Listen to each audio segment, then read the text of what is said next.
Hey, we're continuing our series, and as I mentioned at the intro, this is our last day inside for a week. Next Sunday, I just want to remind you, we'll be outside. We have a Sunday event. We're going to camp out, so I've gotten some registrations for not sleeping overnight, so that's good too. Let us know if you're coming for Saturday. We're going to have some water games, fun stuff. We'll have movie night outdoors as well. Then some of us will sleep out there. And then next Sunday, we're outdoors, continuing the Life of David series. And then then I'll be with our Fiji team for 2 weeks. So we'll have 2 weeks outside of the Life of David series with guest speakers, and so that'll be great. And then the week we're back will be probably Fiji recap, testimony, share some stories.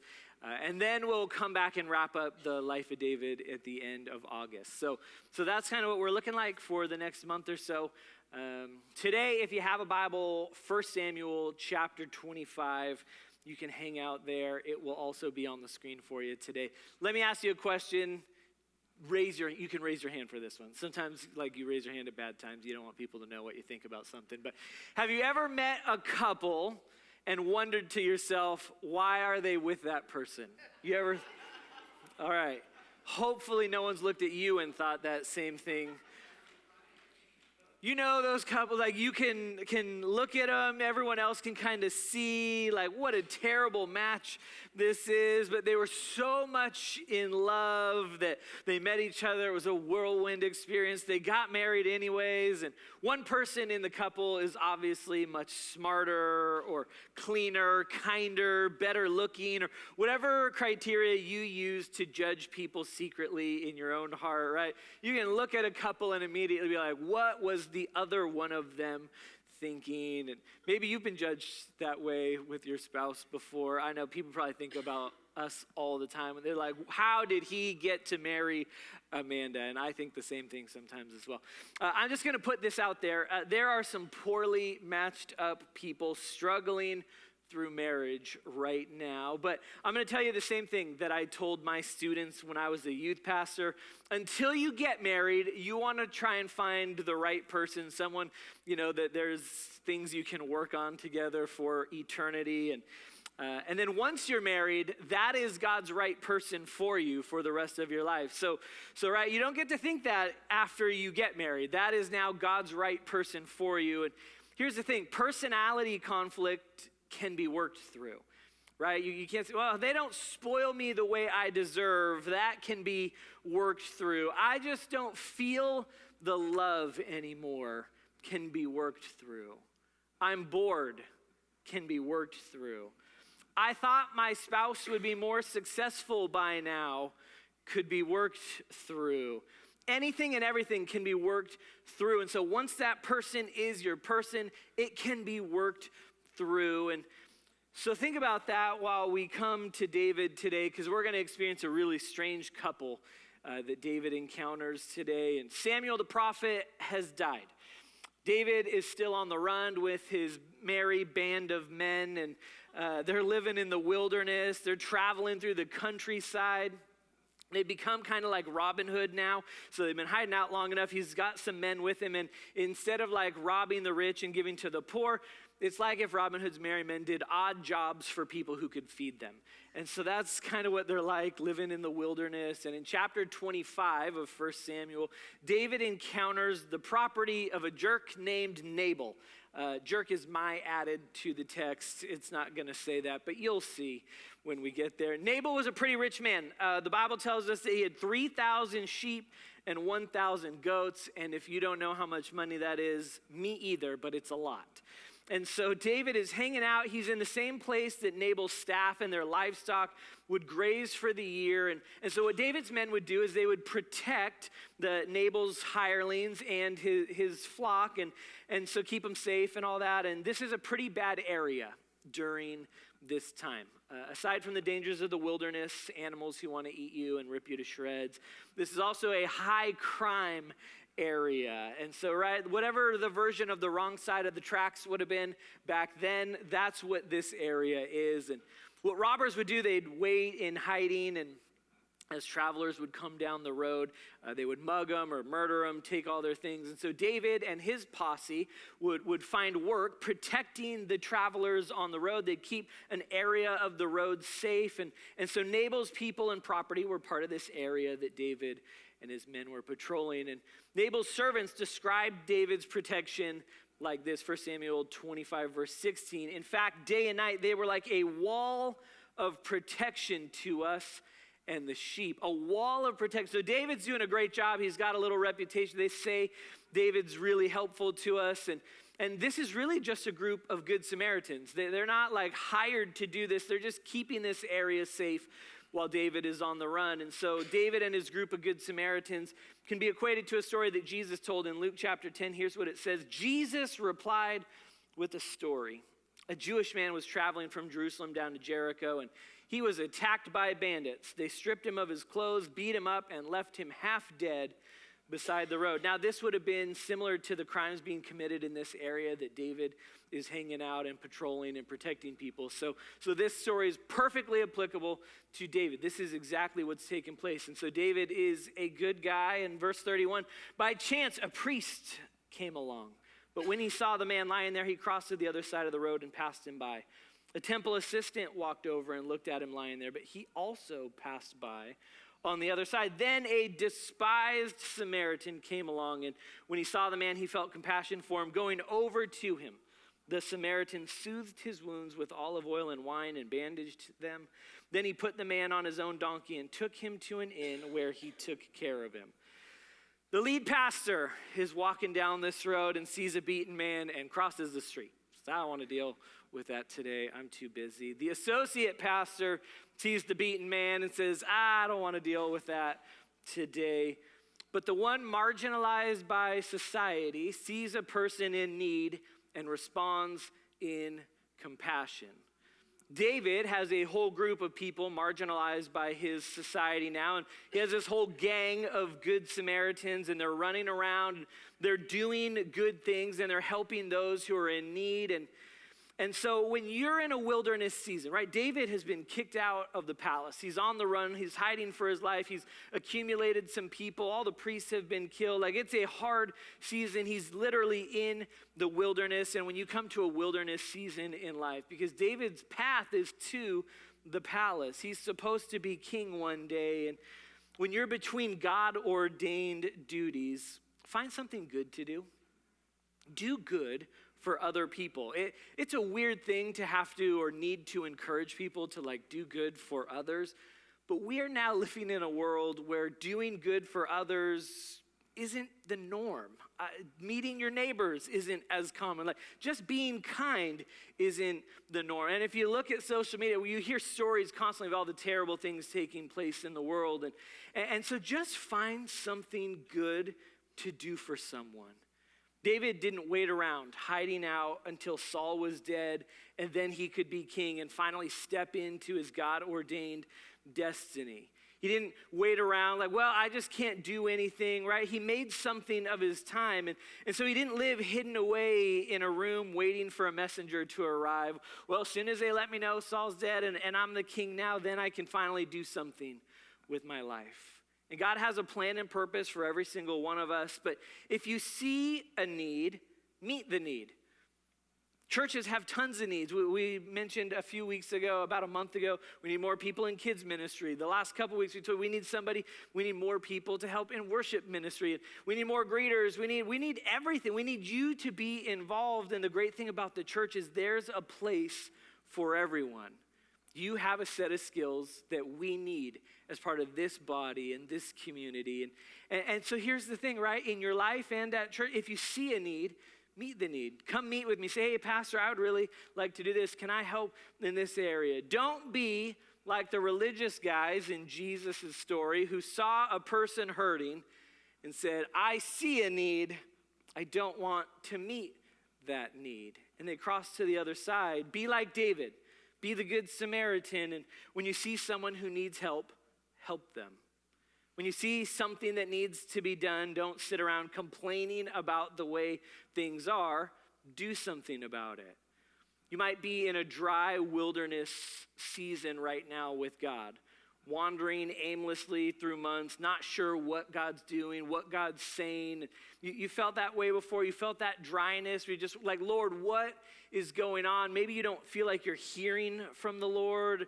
Maybe you said, Lord, I'm just waiting for you to come and tell me about what you want me to do. And can I tell you this, at this church, I'm waiting for you to come to me and tell me what God has put on your heart to do so that the church can equip and empower you to fulfill that ministry in your life. A few weeks ago, last month, we did lunch in the park for the homeless because someone came to me with a God-inspired idea.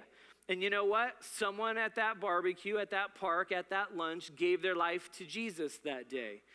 Another couple, yeah, you can celebrate that. That's a good thing to clap for. Another couple from that barbecue came to church for the first time in a long time here last Sunday. And so, right, it's like that's exciting, that's incredible. And I was able to lead at that barbecue a prayer and a blessing for 8 people who had died from the homeless community that they had gathered there to do a memorial for. And did I wake up thinking that day, today I will be meeting a man named the Crypt Keeper? No, I did not. That wasn't on my radar. Did I know that I would wake up that morning and be part of an impromptu memorial for recently deceased people who are part of our local homeless community? I did not wake up expecting that. But God put something on someone's heart, and we made it happen, and people volunteered, and people showed up, and like ministry took place. What ministry have you been withholding from the world and our community and our church? What is the thing that's been deposited in your heart that, well, we're never going to do that? And can I encourage you, just because the Lord speaks something to you doesn't mean like, well, we're going to do all of those things immediately right now. There's sometimes a timing thing. Sometimes there's a vision thing. But right, if God has put something into your heart, there's a way for it to be played out here and in ministry through your life. And so we want to empower you to do that. And so David didn't sit around and do nothing. Like, they did good things. They did ministry to this family. And so David hears finally that Nabal is shearing his sheep, which meant it was about time for celebration, right? Keep them alive through this season, and then we're going to shear them, and it's money time, and that's when we celebrate. And so David had spent about a year watching over Nabal's people and property. And so David sends word to Nabal. He's hearing it's shearing time. He says, hey, Nabal, could we get some food? We've been helping out for a year. It's a pretty justifiable request, and David's been working for about a year for free. And here's how Nabal replies in verse 10. Who is this fellow David? Nabal sneered to the young man. Who does this son of Jesse think he is? There are lots of servants these days who run away from their masters. Should I take my bread and my water and my meat that I've slaughtered for my shearers and give it to a band of outlaws who come from who knows where? Now, if you've been with us for any amount of this series, everyone knows who David is. He's not from who knows where. We know exactly where he's from. He's pretty well known. And so Nabal has certainly heard of David. The guy is world famous. He's conquered armies. He's killed Goliath the giant, and he's publicly running from the king because Nabal, who says, I don't even know who this guy is, knows that they happen to be a band of outlaws and are on the run from King Saul. And so Nabal throws shade his way and even calls him and his men a band of outlaws, which is pretty insulting. And David responds the same way that Pastor Sean before Jesus would respond. So you can get an idea in your head, whatever you might have been like pre-Jesus is how I was before I knew Jesus. In verse 13, David says, get your swords, was his reply as he strapped his own, and then 400 men started off with David. You talk bad about, murder him. That's the response of David. He's like, I worked for this guy for free for a year. I just want a little bit of food. He's talking smack about us. Get your swords, everybody to arms. And David is... we'll say this Christian guy, right? Jesus hadn't died for our sins yet, but he's following the Lord. And so, right, put yourself in those shoes. Like we're trying our best to follow the Lord. We love God. And David goes into the red zone. Are you familiar with the red zone?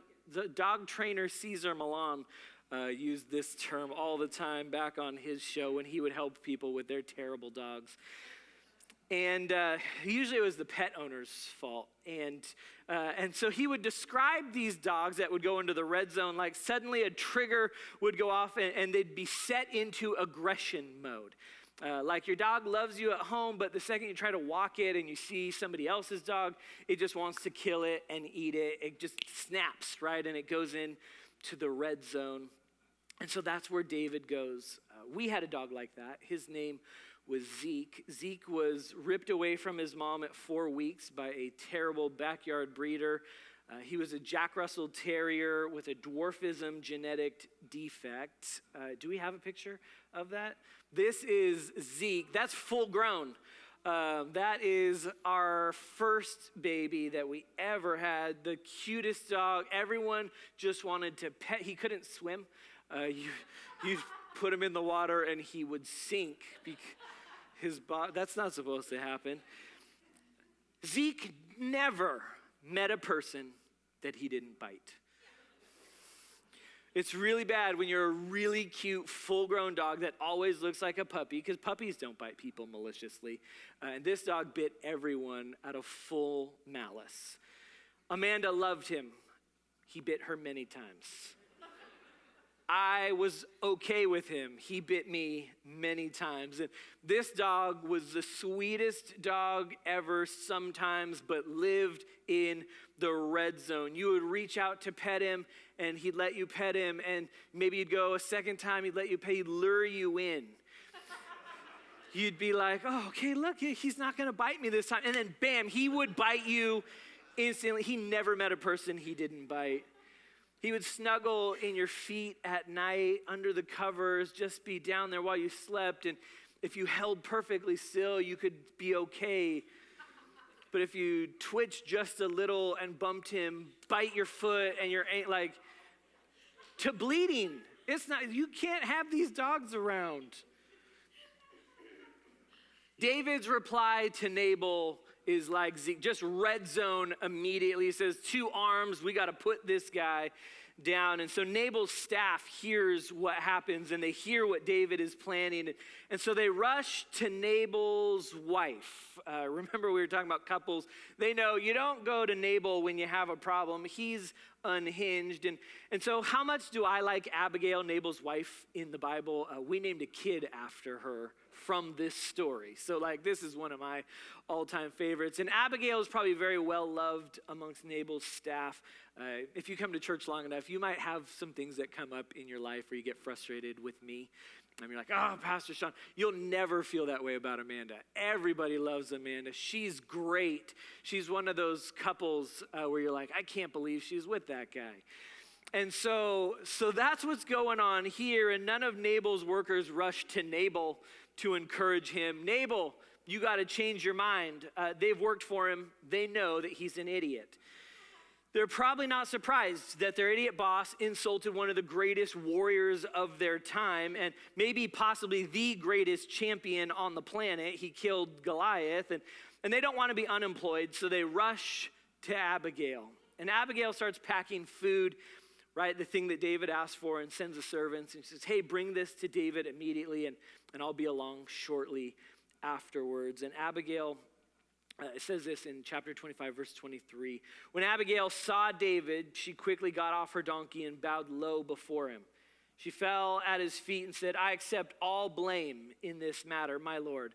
Please listen to what I have to say. I know Nabal is a wicked and ill-tempered man. Please don't pay attention to him. He's a fool, just as his name suggests. But I never even saw the young men you sent.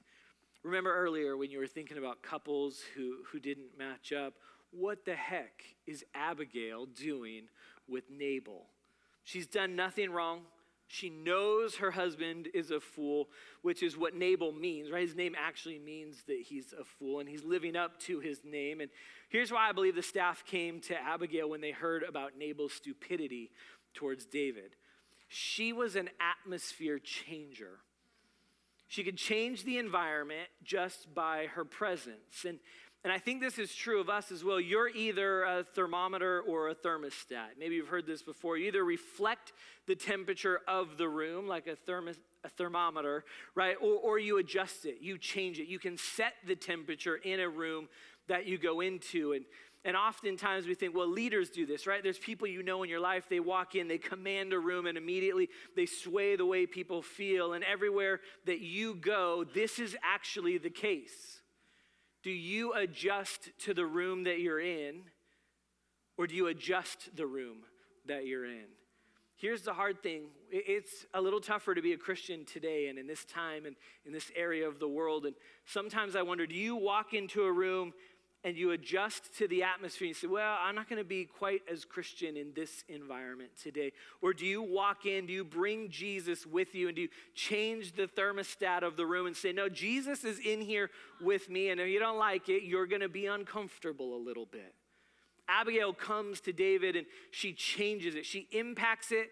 And let me throw this out because some people change the atmospheres of rooms. You want to do it for the better. You know those other people, like some of these spouses in these couples, like, oh, when they walk into the room, it's much, much worse. Be like Abigail. When you come into an environment, change it, but do it for the better. She embodies what Proverbs 31 describes as a wife of noble character. Here's what it says in the Bible. Who can find a virtuous and capable wife? She's more precious than rubies. Her husband can trust her. She'll greatly enrich his life. She brings him good, not harm, all the days of her life. Check, right? Abigail does all of these things. She checks all the boxes. And now she arrives at David and she accepts the blame for her idiot husband and tries to make it right. Remember, David is in a murderous rage. He's been insulted. He's gathered his men. He even pledged earlier on in the Bible in front of everyone that if Nabal's house wasn't slaughtered, that he wants God to strike him dead. So like that's how, right? I'm paraphrasing because we don't have time to go through the whole chapter. But David's like, if we don't kill everyone, God, would you end me today? Now, fortunately, God doesn't always listen and do the things you ask him to do. And that's really fortunate for us at times. He knows what's best. And Nabal wasn't worthy of Abigail, but they were married. And so she had his back. She's like, David, listen, I know he's a fool. Would you just, here's some food. Maybe you need a snack, right? Maybe this is a hangry, murderous rage. Her thermostat, she comes into this environment with David and she changes the temperature of David and his men. They go from red hot, like the weather this week has been, to cooled off. She comes before him humbly. She bows before him. She accepts fault that she had no fault for. You ever done that for someone before? Like you had nothing to do with it, but you take the blame to try to solve a situation. And then she honors David as well. And when you're being a good Samaritan, when you're meeting a need, when you're helping somebody, when you're keeping peace, do what Abigail did. Be humble and bring honor. I think most problems in our world, most tense environments could be taken care of for the most part if people would function with humility and honor. Instead of from a position of, I am right, you have wronged me, I want justice. Justice is good. The Lord takes care of justice on your behalf. If we function in humility and honor, then we won't escalate the problems that we're seeing in our life. And so to set the temperature of any given situation, be humble. Show honor. That's how you come into an environment and not just acclimate to what's going on, but to change what's happening. And your humility will break down a hate-filled, vengeful person. Your honor will restore their level-headedness. When you encounter idiots, hotheads, anger junkies, all types of fools, when you respond with anger, sarcasm, defiance, it only escalates the conflict. It isn't easy to do the right thing or to be Christ-like in situations, but be humble.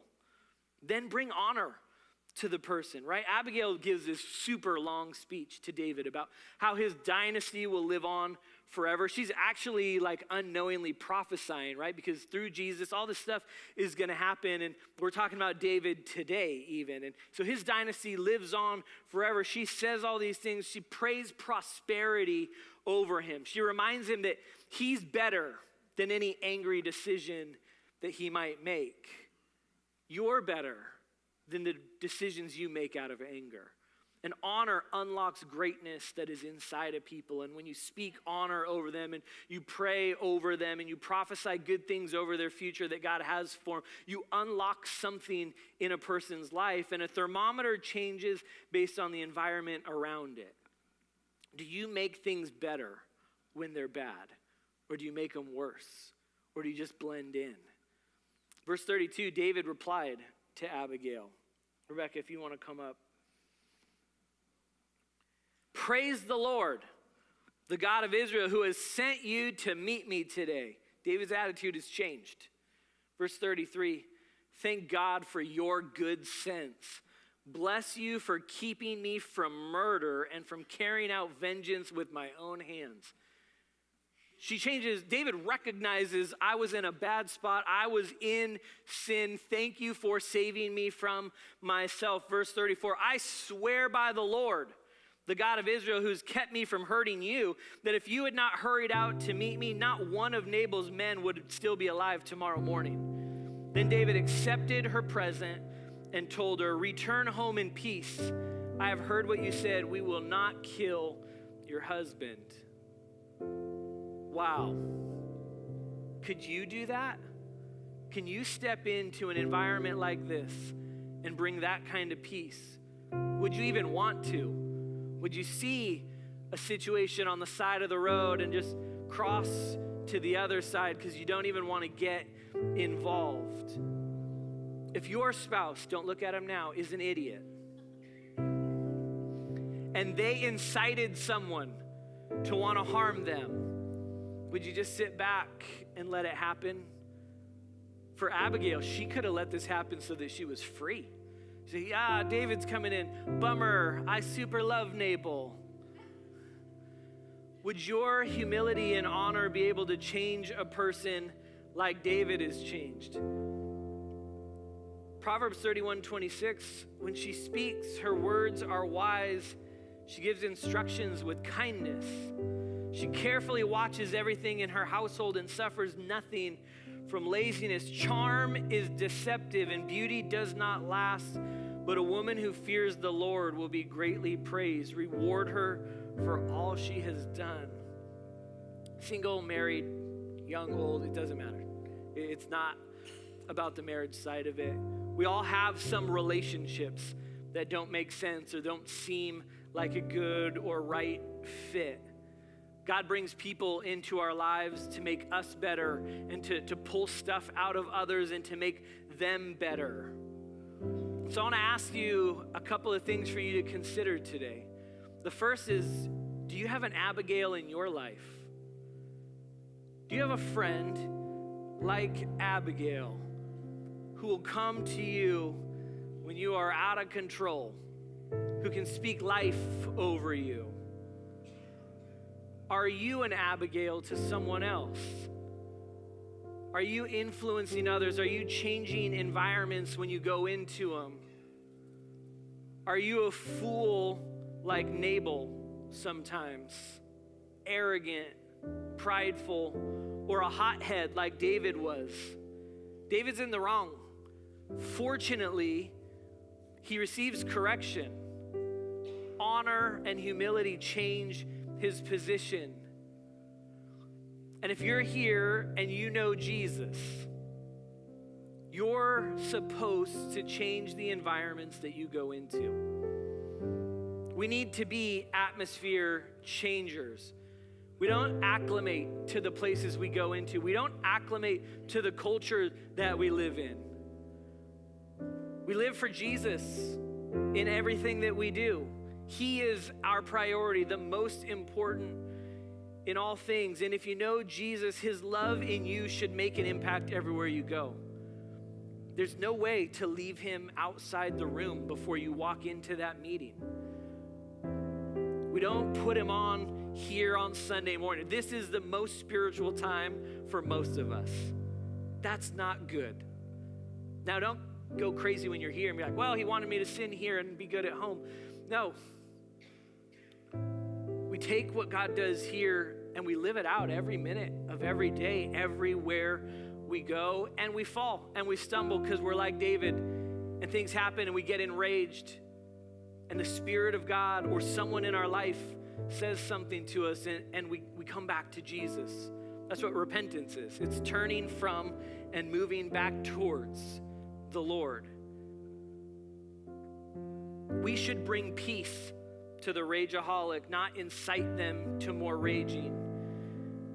So if we're going to continue what we started last week, making room for God in our lives, then this week we're coming to communion again. And I want you to examine, are you an environment changer? Now you might, well, my personality, I'm just quieter by nature. That's okay. God made you to be quieter by nature if you're that way. If you're an introvert, that's okay. But you're still in environments. You still have relationships with people that God has gifted you to have influence over. Do you carry Christ into everything you do? Here's the thing. If you want to take out the communion, you first have to be changed to change others. Sometimes we come to Jesus, pray a little prayer, and there's no life change that takes place.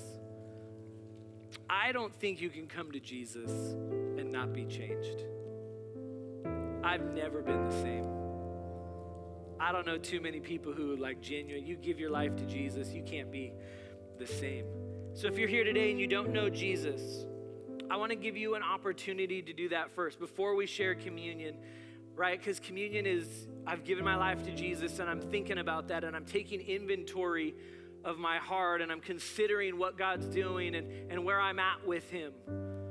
That's what communion's for. And so if you're here and you've never had communion, or you're here and you haven't been following Jesus, let this be an opportunity for you to take your first communion or to come back to the Lord. And all that takes is to say, Jesus, I need you in my life. I need you to forgive me of my sins. I don't want to do those things anymore.